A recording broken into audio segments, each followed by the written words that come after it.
ভাইজান, নির্বাচন আইলেই চারদিকে হইচই লেগে যায়। পাড়ায় পাড়ায় পোস্টার, লাউড স্পিকারে গান, লোকজনের দৌড়াদৌড়ি।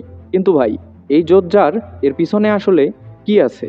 নির্বাচন মানে কি শুধু শব্দ আর মুখরোচক প্রতিশ্রুতি, নাকি এর পিছনে কিছু না বলা গল্প লুকাই আছে? রাস্তাঘাট ভর্তি হয় প্যান্ডেল আর পোস্টারে।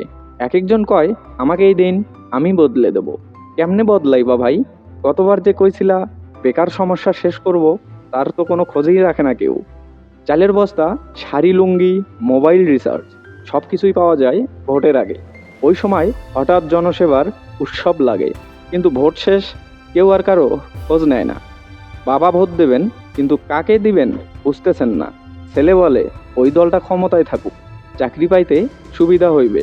আবার কেউ বলে আগের বার যে দল আছিল তারাও খারাইছে। বুঝতেই পারতাছেন, ভোট আর ভরসা এক জিনিস না।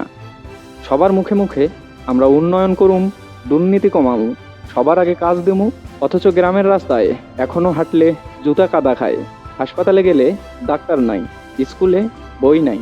এইসব দেইখা মনে হয় প্রতিশ্রুতি শুধু কানে ঢোকে, হৃদয়ে না। ভাই, ভোট কোনো খেলনা না। ভোটে আমরা ঠিক করি কাদের হাতে দেশ যাব। তাই চোখ কান খোলা রাখেন, পোস্টার দেখা নয়, কাজ দেইখা ভোট দেন। কারণ দিন শেষে দেশটা তো আপনার আর আমারই। এই ভিডিওটা যদি ভাল লাগে, একবার ভেবে দেখেন আপনার আশেপাশে মানুষগুলারে এই বার্তাটা পৌঁছানো দরকার কিনা। জানার জন্য টুনো চ্যানেলটা চায় আপনি জানেন, আপনি বোঝেন, আর ঠিক সিদ্ধান্ত আপনি নিতে পারেন। দেখা হইব পরের ভিডিওতে।